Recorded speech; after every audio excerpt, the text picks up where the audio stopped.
جس بندے سے اللہ ناراض ہوتا ہے، آئیے اس کی علامتیں سمجھتے چلے جائیں۔ پہلی علامت یہ بتائی گئی کہ اس کا دل سخت ہو جاتا۔ اگر کسی انسان کا دل سخت ہو، اتنا سخت ہو جائے کہ پتھر سے بھی زیادہ سخت، کالحجارۃ او اشد قسوہ، اگر کسی کے دل میں اتنی سختی پیدا ہو گئی کہ پتھر سے بھی زیادہ اس کا دل سخت ہے، تو سمجھ لینا چاہیے اللہ اس سے ناراض ہے۔ رسول گرامی وقار صلی اللہ تعالی علیہ وسلم ایک راستے سے گزر رہے تھے۔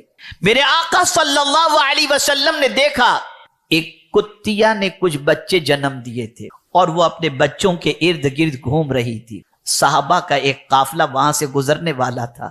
سرکار صلی اللہ علیہ وسلم نے اس کتیا کو دیکھا اور اس کے بچوں کو دیکھا، کھڑے ہو گئے، اور پھر صحابہ میں سے ایک صحابی جب تشریف لائے تو میرے آقا صلی اللہ علیہ وسلم نے ارشاد فرمایا، یہاں کھڑے ہو جاؤ اور سارے صحابہ کو اس کے قریب سے سکون سے گزرنے دینا۔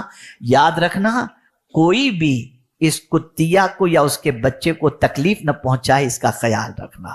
ذرا دیکھیں، آپ اندازہ لگائیں، ایک بے زبان جانور پر سرکار کی شفقت اور نرمی کا عالم یہ ہے کہ رحمت عالم نور مجسم صلی اللہ تعالی علیہ وسلم اس کتیا کے بچے کو بھی تکلیف نہ پہنچے، اس کا خیال فرماتے ہیں۔ آقا کریم صلی اللہ علیہ وسلم تشریف فرماتے، ایک چڑیا سرکار کے سر پر گھوم رہی تھی۔ آقا کریم صلی اللہ علیہ وسلم نے اس کی چہچہاہٹ کی آواز کو سمجھ لیا اور فوراً ایک صحابی کو یاد فرمایا، ارشاد فرمایا، ذرا بتاؤ تم میں کون ہے جس نے اس چڑیا کے بچے کو گھونسلے سے اٹھا لیا ہے، جس کی وجہ سے یہ چڑیا یہاں جو ہے مجھے شکایت کرے؟ انڈے کو کس نے اٹھا لیا ہے جس کی وجہ سے یہ شکایت کر رہی ہے؟ پتہ چلا ایک صحابی نے انڈے اٹھا لیے تھے۔ سرکار صلی اللہ علیہ وسلم نے فرمایا اس انڈے کو اس کی جگہ پہ رکھ دو، اس لیے کہ مجھے اس کی تکلیف دیکھی نہیں جاتی۔ آپ اندازہ لگائیں، جو اللہ عز و جل کا کرم جس پر ہوتا ہے اس کا دل نرم ہو جاتا ہے۔ آج معاشرے کی پوزیشن یہ ہو گئی ہے کہ میرے پیارے آقا صلی اللہ علیہ وسلم کے پیارے دیوانوں، کوئی ایکسیڈنٹ ہوتا ہے تو لوگ ویڈیو بنانے میں تو لگے رہتے ہیں، لیکن مریض کو اٹھا کر ہاسپٹل پہنچانے کی فکر نہیں کرتے، اس کے ٹریٹمنٹ کی فکر نہیں کرتے۔ ڈے بائی ڈے انسان کا دل سخت ہوتا جا رہا ہے، آنکھ سے آنسو بھی نہیں نکلتے، اس کا دل اتنا سخت ہو گیا ہے کہ ہزار قرآنی آیات، ہزار احادیث، ہزار مصیبتوں کے مناظر وہ دیکھے پھر بھی اس کا دل پھسلتا نظر نہیں آتا، پستا نظر نہیں آتا، اس کے دل کے اندر نرمی پیدا نہیں ہوتی، اور انسان اس کو اپنی بہادری تصور کرتا ہے۔ حقیقت یہ ہے سخت دل ہونا یہ بہادری نہیں ہے، یہ اللہ کی ناراضگی کی بہت بڑی علامت ہے۔ مومن تو وہ ہوتا ہے جس کا دل اتنا نرم ہو کہ اللہ اکبر۔ میرے پیارے آقا صلی اللہ علیہ وسلم کے پیارے دیوانوں، ٹھنڈی کا موسم تھا، ایک بزرگ اپنی قیام گاہ کے اندر ایک کمرے کے اندر گونی پر لیٹے ہوئے تھے، کڑاکے کی ٹھنڈی تھی، بند کمرے کے اندر گونی پر لیٹے ہوئے ہیں، لیکن گونی جو تھی اس کے اندر چند چونٹیاں تھی، چونٹیوں نے اس بزرگ کو کاٹنا شروع کیا۔ بزرگ کے دل میں خیال پیدا ہوا کہ ان چونٹیوں کے کاٹنے کی وجہ سے مجھے سکون سے نیند نہیں آئے گی، اس لیے آپ اٹھے، دروازہ کھولا اور گونی کو انہوں نے زوردار جھٹکا 2-4 مرتبہ، اس میں سے چونٹیاں گرنی شروع ہوئی۔ اس کے بعد وہ اپنی گونی کو لے کر آ گئے، انہیں یقین ہوا کہ ساری چونٹیاں گر چکی ہیں۔ آنے کے بعد اپنے کمرے میں اس گونی کو بچھاتے ہیں اور لیٹتے ہیں، لیکن اب سکون کی نیند نہیں آ رہی۔ غیب سے آواز آتی ہے، میرے بندے تیرے پاس تو گونی بھی ہے، تیرے جسم کے اندر گوشت بھی ہے، تیرے جسم میں ہڈی بھی ہے، تو 4 دیواری کے اندر بھی ہے، جسم پر لباس بھی ہے، اور تجھے ٹھنڈی برداشت نہیں ہوتی۔ چونٹی کا جسم تو ذرا سوچ، اس کے جسم پر لباس بھی نہیں، ہڈی بھی نہیں، اور تو نے انہیں اٹھا کر کے باہر پھینک دیا، ذرا سوچ تو صحیح انہیں کتنی ٹھنڈی لگ رہی ہوگی۔ بزرگ کا ضمیر جاگا، دل میں خیال پیدا ہوا، ایسی نیند جو کسی کو تکلیف پہنچا کر کے حاصل کی جائے، یہ نیند نہیں ہوتی بلکہ بے چینی کا سبب ہوا کرتی ہے۔ فوراً گئے، گونی رکھنا تھا باہر کہ ساری چونٹیاں گونی کے اندر آ گئیں، واپس گونی کو لے کر کمرے میں آئے، گونی بچھا آئی, سوئے, آنکھ لگ گئی, غیب سے آواز آتی ہے, میرے بندے تو نے میری کمزور مخلوق پر مہربانی کی, میں تجھ پر مہربانی یہ کرتا ہوں کہ تو جس کے لیے جو دعا کرے گا میں تیری دعا کو قبول کر لوں گا. میرے پیارے آقا صلی اللہ علیہ وسلم کے پیارے دیوانوں, معاشرے کے اندر پھیلے ہوئے وہ مسلمان جو غربت کی چکی میں پیسے جا رہے ہیں, جو علاج و معالجے کے لیے پریشان ہیں, جو تعلیم کے لیے فیس کے لیے پریشان ہیں, جو دکھ کے اندر اپنی زندگی کی ساعتوں کو گزارتے ہیں, اگر ان کی اس سچویشن کو دیکھنے کے بعد ہمارا دل اگر نرم نہیں ہوتا تو یہ نہ سمجھنا ہم تو آسائش کے ساتھ ہیں, ہم تو آرام کے ساتھ ہیں, یہ تو ان کے کرتوت کا نتیجہ, اس کو کچھ آتا نہیں ہوگا. نہیں, غمزدوں کو دیکھ کر غمگین ہو جانا یہ بھی نبی کی سنت ہے اور یہ بھی اللہ کا بہت بڑا کرم ہے. تو دل کا سخت ہو جانا یہ اللہ کی ناراضگی کی بہت بڑی علامت. مجھ سے کسی نے پوچھا تھا کہ روح زندہ ہے, اس کی علامت کیا ہے؟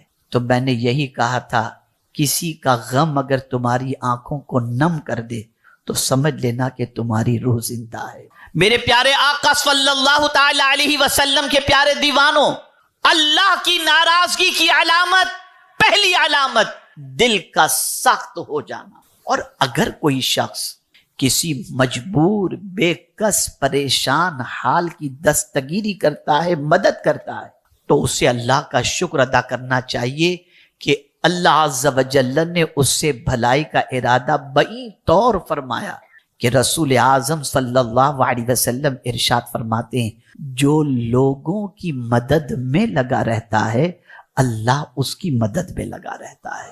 میرے پیارے آقا صلی اللہ تعالی علیہ وسلم کے پیارے دیوانوں, اللہ کی ناراضگی کی دوسری علامت نماز چھوڑ دینا, نماز میں سستی کرنا.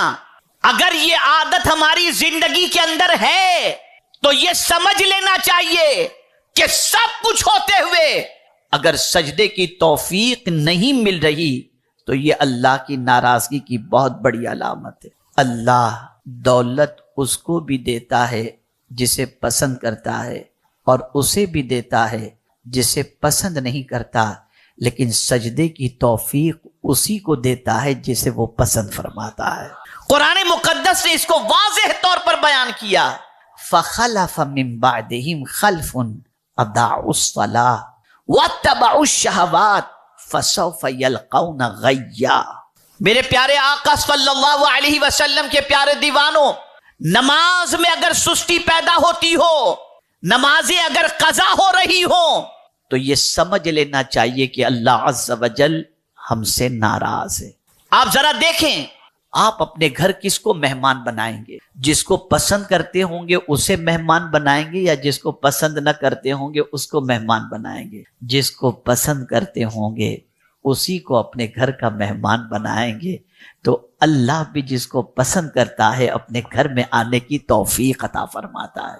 تو اگر نماز چھٹنے کے باوجود بھی ہمارے پاس آسائش کے سارے سامان موجود ہوں تو یہ نہ تصور کیا جائے کہ اللہ اگر ہم سے راضی نہ ہوتا تو یہ سب کیوں دیتا.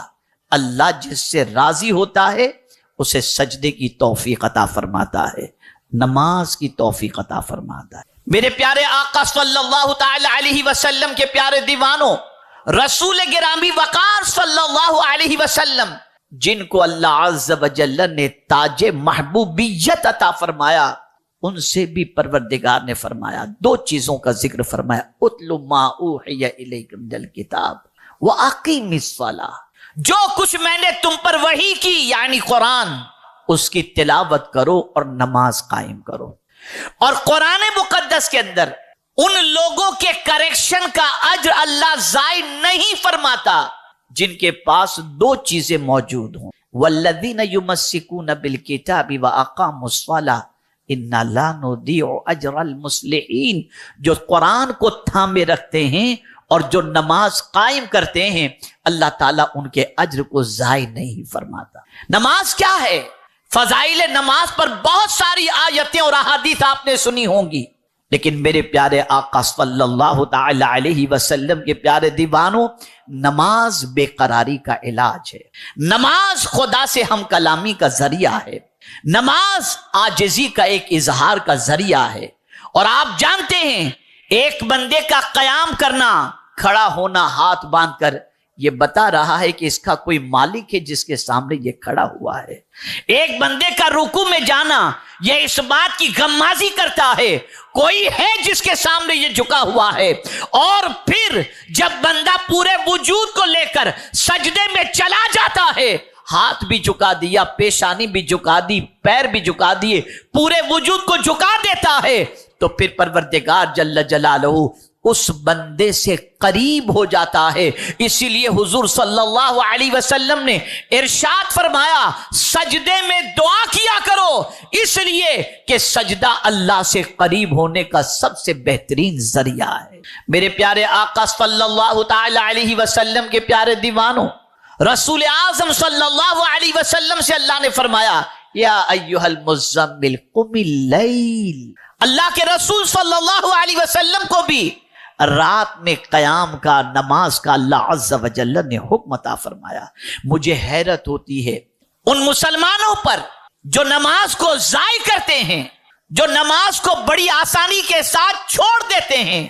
اگر آج کوئی کہے کہ اللہ ہماری مدد کیوں نہیں فرماتا، معاذ اللہ، اللہ عز و جل ہماری دستگیری کیوں نہیں فرماتا، تو میں آپ سے بتاؤں کہ حضور صلی اللہ علیہ وسلم نے ارشاد فرمایا جس نے نماز کو ضائع کر دی اللہ اپنا دست امان اس پر سے اٹھا لیتا ہے۔ اے رسول اعظم صلی اللہ علیہ وسلم کے دیوانوں، اللہ کی ناراضگی کی ایک علامت یہ ہے کہ بندے سے سجدے کی توفیق کا چھین لینا اور بندے کا اللہ کی بندگی سے دور یعنی نماز نہ پڑھنا ہے۔ تیسری نشانی، گناہوں کے اندر سستی نہیں، چستی، گناہ کے اندر زندگی گزارنا۔ اگر کوئی بندہ اپنی زندگی کو گناہوں میں گزار رہا ہے، اللہ کی نافرمانی میں گزار رہا ہے، اللہ کے ارشاد کے خلاف عمل کرنے میں گزار رہا ہے، ناچ گانے باجے تماشے اور شراب اور جوے اور زنا کے اندر گزار رہا ہے، اور اسی کے ساتھ وہ سوشل میڈیا پر ایسی چیزوں کو دیکھ رہا ہے جس کا دیکھنا حرام ہے، یا ایسے کام کر رہا ہے کہ جو کام اللہ عز و جل اور اس کے رسول صلی اللہ علیہ وسلم نے حرام فرمائے اور اس کا دل اسی میں لگ رہا ہے، تو یہ سمجھ لینا چاہیے کہ یہ بھی اللہ عز و جل کی ناراضگی کی علامت ہے۔ میرے پیارے آقا صلی اللہ تعالی علیہ وسلم کے پیارے دیوانوں، اس لیے کہ وہ شیطان کی دعوت پر لبیک کہہ رہا ہے۔ شیطان کی دعوت کیا ہے؟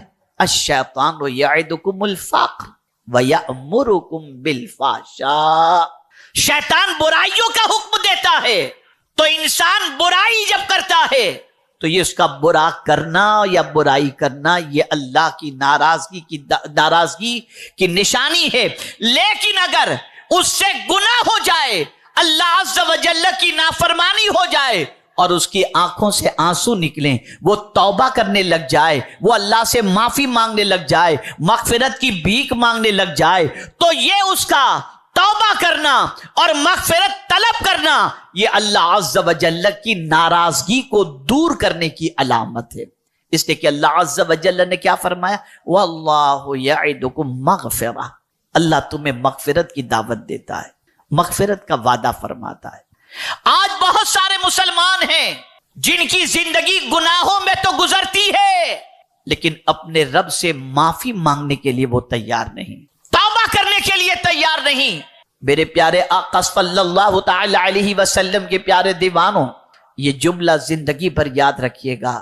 آج اگر کوئی مسلمان بے شمار اچھی چیزوں کو کھانے کے باوجود بھی، طاقت کی چیزوں کے استعمال کے باوجود بھی اگر کمزور نظر آتا ہے تو اس کی کیا وجہ ہے؟ اور وہ لوگ جو فاقہ کرنے کے باوجود بھی طاقتور نظر آتے تھے اس کی کیا وجہ ہے؟ دونوں چیزوں کو سمجھ لیں۔ ایک چیز تو یہ سمجھ لیں کہ جو بہت طاقتور غذا کھا کر بھی کمزور نظر آتے ہیں، ڈرتے نظر آتے ہیں، اس کی وجہ گناہ ہے۔ اس لیے کہ صوفیہ فرماتے ہیں گناہ انسان کو کمزور کرتا ہے اور نیکی انسان کو طاقتور بناتی ہے۔ آج ہم چوہے سے ڈر جاتے ہیں، آج بہت ساری چیزوں کو دیکھ کر ڈر جاتے ہیں، اللہ والے شیروں پر سوار ہو کر کے چلتے تھے، وجہ یہ تھی ان کی زندگی نیکیوں میں گزرتی۔ نیکی کرنے والے کو اللہ قوت عطا کرتا ہے، نیکی کرنے والے کو اللہ طاقت عطا کرتا ہے، نیکی کرنے والے کو اللہ عز و جل کمزوری سے دور کر دیتا ہے۔ میرے پیارے آقا صلی اللہ تعالی علیہ وسلم کے پیارے دیوانوں، اور یہ بھی جملہ ذہن کے اندر رکھیں، اسٹریس، ڈپریشن، اینزائٹی کا یہ دور چل رہا ہے، اور بہت کچھ ہوتے ہوئے جن کے پاس سرمایہ کی بے پناہ فراوانی ہے، سب کچھ ہوتے ہوئے بھی رات کو نیند کی ٹیبلٹ لیے بغیر نہیں سوتے ڈپریشن میں۔ اس کو میں تھوڑا سا دوسرے اینگل سے سمجھاؤں تو بات آپ کی سمجھ میں آ جائے گی۔ ویسٹرن ورلڈ کے اندر اگر آپ دیکھیں، دنیا کو آپ پڑھیں تو آپ کو پتا چلے گا سب سے زیادہ ڈپریشن کے پیشنٹ، اینگزائٹی کے پیشنٹ دنیا میں اگر کہیں آپ کو ملیں گے تو ویسٹرن ورلڈ کے اندر آپ کو ملیں گے۔ میں حیران ہوں، یا اللہ، ویدر وہاں کا اچھا، پانی وہاں کا اچھا، ایٹماسفیئر اچھا، کھانا اچھا، لیوش لائف، جینے کی سٹائل اچھی، لیونگ سٹینڈرڈ اچھا، اگر آپ نہیں کماتے گورنمنٹ آپ کو دیتی ہے۔ یہ ساری سہولتوں کے باوجود وہ ڈپریشن میں کیوں ہیں، وہ اسٹریس میں کیوں ہیں؟ اور ہم اگر چلے جائیں بہار کے اندر جن کے پاس لکڑی کا چولہا جلانے کے لیے موجود ہیں، بنگال میں چلے جائیں جو کئی کئی کلومیٹر روز واک کرتے ہیں، نہ ان کو کوئی بیماری نظر آتی ہے، نہ ان کو کوئی ٹینشن نظر آتا ہے، نہ وہ ڈپریشن میں نظر آتے ہیں۔ یا اللہ، ماجرا کیا ہے؟ یہ چوٹی ہوئی جھوپڑی میں رہنے والے کو کوئی ڈپریشن نہیں، محل میں رہنے والا اتنا ڈپریشن میں کیوں ہے؟ تو آپ اس جملے کو ذہن میں محفوظ کر لو، جب انسان گناہ کرے گا ڈپریشن میں چلا جائے گا۔ ڈپریشن میں لے جانے والی چیز سب سے بڑی اگر کوئی ہے تو وہ گناہ ہے۔ گناہ انسان کو ڈپریشن میں لے جاتا ہے۔ اسی لیے ویسٹرن ورلڈ کے اندر اگر یہ کہا جائے تو غلط نہ ہوگا کہ جہنم کا شارٹ کٹ راستہ وہاں پر ہے۔ اتنے گناہ بے تحاشا۔ اب تو کوئی ویسٹرن ورلڈ کی تخصیص نہیں رہ گئی، جہاں دیکھیں اب بڑے بڑے شہروں کے اندر گناہوں کا طوفان اور گناہوں کا انبار لگا ہوا۔ تو اگر گناہ کی عادت ہے اور گناہ کر کے پشیمانی نہیں ہوتی تو کمزور ایمان کی بھی یہ علامت ہے۔ حضرت ابو امامہ رضی اللہ المولا تبارک و تعالی عنہ نے حضور صلی اللہ علیہ وسلم سے دریافت فرمایا، یا رسول اللہ صلی اللہ تعالی علیہ وسلم، مل ایمان، ایمان کیا ہے؟ تو آقا کریم صلی اللہ علیہ وسلم نے فرمایا، اذا سرتک حسنتک وساءتک سیئتک فانت مؤمن، جب تیری نیکی تجھے خوش کر دے اور تیرا گناہ تجھے بے چین کر دے، بس تو مومن ہے۔ گناہ کرنے والا بے چین ہو جاتا ہے، گناہ کرنے والے کی زندگی سے قرار چلا جاتا ہے کہ مجھ سے اللہ کی نافرمانی ہوئی کیسے؟ میں اسی کا رزق کھاتا ہوں، اسی کی زمین پر جیتا ہوں، اسی کے ہوا سے استفادہ کرتا ہوں، اسی کے دیے ہوئے پانی سے زندگی گزارتا ہوں، مجھ سے اللہ کی نافرمانی ہوئی کیسے؟ اور اگر ہو گئی تو چین ختم ہو جاتا ہے، سکون ختم ہو جاتا ہے۔ ایک واقعہ خاص طور پر میں عرض کروں گا ان جوانوں کے لیے جو جوان اول پول جو بھی جی میں آتا ہے بکتے رہتے ہیں اور کوئی تمیز ان کی نہیں، ان کے پاس کوئی تمیز نہیں، بے تحاشا ایسے ایسے الفاظ اپنی زبان سے نکال دیتے ہیں جو تباہی کا سبب بن جاتے ہیں۔ روض الریاحین کے اندر علامہ یافعی رحمت اللہ تعالی علیہ ایک بزرگ کا واقعہ نقل فرماتے ہیں۔ ان کا مکان ایک پہاڑ کے قریب تھا۔ ایک روز بے پناہ بارش ہوئی تو ظاہر سی بات ہے کہ پتھروں کے پہاڑ پر سبزہ تو نہیں اگتا نا، تو دیکھنے کے بعد انہوں نے اپنی زبان سے صرف اتنا کہا، اگر ان پتھروں پر بھی ہریالی آ جاتی تو کتنا اچھا ہوتا۔ غیب سے آواز آتی ہے، میرے بندے، کیا مجھ میں بھی اب تجھے کمی نظر آنے لگ گئی؟ اللہ کے ولی تھے وہ، اور وہ اللہ کے ولی تک یہ آواز اللہ عز و جل کی طرف سے جب پہنچی تو بے چین ہو گئے۔ انہوں نے عزم کر لیا کہ مجھ سے یہ جملہ میری زبان سے نکلا ہی کیسے؟ اللہ بہتر جانتا ہے کون سی چیز کہاں اگنی چاہیے اور کیسے ہونی چاہیے۔ بہرحال انہوں نے عزم کر لیا کہ میں اس وقت تک نہیں کھاؤں گا جب تک کہ مولا کی طرف سے میری معافی کا پروانہ نہ مل جائے۔ چھوڑ دیا انہوں نے کھانا۔ چند دن گزرے تھے، ان کے محلے کے چند نوجوان دعوت رکھے تھے تو ان کو بلانے آئے، حضور چلیں گھر پر۔ دعوت میں تشریف، حضرت نے فرمایا بیٹے میں کھانا کھانے نہیں آ سکتا۔ ایک من چلے نوجوان نے ضد کی، حضرت آپ کو تو آنا ہی پڑے گا، کیوں نہیں آتے؟ بعض بچے ایسے ہوتے ہیں جو منہ لگے ہوتے ہیں، ذرا فری ہوتے ہیں، اسی میں سے ایک بچہ تھا، اس نے بہت فری ہو گیا، اس نے آپ کو تو آنا ہی پڑے گا، کچھ بھی ہو چلنا پڑے گا۔ بولے نہیں بیٹا میں نہیں آ سکتا۔ اس نے کہا اچھا حضرت نہیں آنے کی وجہ کیا ہے؟ انہوں نے پورا واقعہ کہہ سنایا۔ انہوں نے کہا بیٹا میں ایک بار پہاڑ کو دیکھا تو میری زبان سے یہ جملہ نکل گیا کہ کاش اس پر بھی ہریالی ہوتی، پتھروں پر بھی ہریالی ہوتی تو کتنا اچھا ہوتا۔ تو غیب سے میرے رب کی ناراضگی کی آواز آئی کہ میرے بندے تو اتنا عبادت گزار بن کر کے اپنے آپ پہ تکبر کرتا ہے کہ میری کاریگری میں تجھے عیب نظر آ گیا، تو میں نے طے کر لیا ہے کہ جب تک کہ اللہ معاف نہیں کرے گا، معافی کا پروانہ نہیں ملے گا، اس وقت تک میں جو ہے وہ کھانا نہیں کھاؤں گا۔ اس منچلے نے جو جواب دیا سنیے، منچلے نے جواب دیا ارے حضرت آپ کیوں عذاب کا ٹینشن لیتے ہو، آئے گا تو ہم تھوڑا سا برداشت کر لیں، آج کل کے لڑکے۔ بس اتنا اس کا کہنا تھا۔ غیب سے اس اللہ کے ولی کو آواز آئی میرے بندے اس بستی کو چھوڑ دے، جس نے میرے عذاب کو ہلکا جانا ان قریب اس بستی پر میرا عذاب آنے والا۔ آپ ذرا سوچو، آج جو جی میں آیا انسان کہتا چلا جاتا ہے، اور زیادہ تر مصیبتیں انسان کو زبان سے نکلے ہوئے بیجا جملوں کی وجہ سے ہی آتی۔ حضرت عبداللہ ابن مبارک رضی اللہ تعالیٰ عنہ فرماتے ہیں رزق میں تنگی، جسم میں کاہلی اور بیماری پیدا ہوتی ہے تو میں سمجھ جاتا ہوں کہ یہ کیوں ہوا۔ پوچھا گیا حضور کیسے سمجھ جاتے ہیں؟ ارشاد فرماتے ہیں جب اللہ کی ناپسند کوئی بات میری زبان سے نکلتی ہے تو میں ان 3 تکلیفوں کے اندر گرفتار ہو جاتا ہوں۔ تو اے رسول اعظم صلی اللہ تعالی علیہ وسلم کے دیوانوں، اللہ نہ کرے صدبار نہ کرے کوئی گناہ سرزد ہو جائے تو گناہ ہونے کے باوجود عیش کے ساتھ اور بے دھڑک اپنی زندگی نہ گزاریں، اللہ عز و جل کی بارگاہ میں توبہ کریں، استغفار کریں۔ میرے پیارے آقا صلی اللہ علیہ وسلم کے پیارے دیوانوں، اگر گناہ کرنے کے بعد شرمندگی نہیں ہوتی، توبہ کی توفیق نہیں ملتی تو سمجھ لینا چاہیے کہ اللہ ہم سے ناراض ہے۔ چوتھی چیز بری صحبت۔ اگر انسان کی طبیعت اچھے لوگوں میں نہ لگے، برے لوگوں ہی میں اس کی طبیعت لگے، گانے والوں کے ساتھ، فحش بکنے والوں کے ساتھ، نماز چھوڑنے والوں کے ساتھ، آوارگی کرنے والوں کے ساتھ، بد کلامی کرنے والوں کے ساتھ، چرس پینے والوں کے ساتھ، گانجا پینے والوں کے ساتھ، ڈرگز استعمال کرنے والوں کے ساتھ، غلط لوگوں ہی کے ساتھ اس کو جینے میں مزہ آتا ہو تو اسے سمجھ لینا چاہیے کہ اللہ اس سے ناراض ہے۔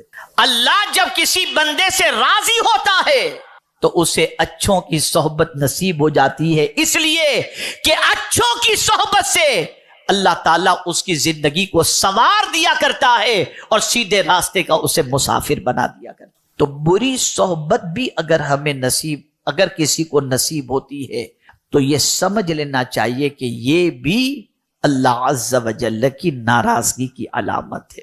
میرے پیارے آقا صلی اللہ علیہ وسلم کے پیارے دیوانوں، اب ایک آخری بات، موضوع بڑا طویل ہے لیکن میں بہت تفصیل کے ساتھ گفتگو کی بجائے سمیٹتے ہوئے ایک آخری بات، اللہ جب کسی سے ناراض ہوتا ہے تو اس کی زندگی سے، اس کے مال سے برکتیں چھین لیتا، بے برکتی کا وہ شکار ہو جاتا ہے، وہ بے برکتی کا شکار ہو جاتا ہے۔ میرے پیارے آقا صلی اللہ تعالی علیہ وسلم کے پیارے دیوانوں، آپ ذرا تاریخ اٹھا کر کے دیکھیں، حضور بندہ نواز کی تاریخ ہو، حضور غریب نواز کی تاریخ ہو، حضور غوث اعظم کی تاریخ ہو، ان سب کی زندگی اٹھا کر کے دیکھیں اور ان کی عمر کے کام کا اندازہ لگائیں تو آپ کو پتا چلے گا آج کے دور کے 500 سال کی اگر عمر کسی کو مل جائے تب بھی وہ اتنا کام نہیں کر سکتا جتنا کام انہوں نے اپنی چھوٹی سی عمر میں کر کے بتا دیا۔ ان کی عمر میں برکت تھی، ان کے کام میں برکت تھی، ان کی ساری چیزوں میں برکت تھی۔ وجہ کیا تھی؟ اللہ عز و جل ان سے راضی تھا۔ آج دنیا کے اندر ہر چیز کے اندر سے برکت ختم ہوتی جا رہی ہے۔ ہمارے ایک دوست ہیں، وہ کہتے ہیں یار یوں میں ایسا رکھتا ہوں، یوں اٹھاتا ہوں۔ میں نے کہا سمجھا نہیں۔ کہا یوں جمعہ کے لیے ایسا اٹھاتا ہوں، یوں جمعہ کے بعد ایسا رکھ دیتا ہوں، یعنی اس طرح سے جمعہ آتا ہے اور چلا جاتا ہے، پتہ ہی نہیں چلتا۔ زندگی سے برکت ختم، مال میں برکت ختم۔ آج ہر آدمی کہتا ہے پیسے پورے ہی نہیں ہو، کم ہی پڑ جاتے ہیں۔ یہ بے برکتی کی ایک سب سے بڑی وجہ یہ کہ اللہ کی ناراضگی کی نشانی ہے۔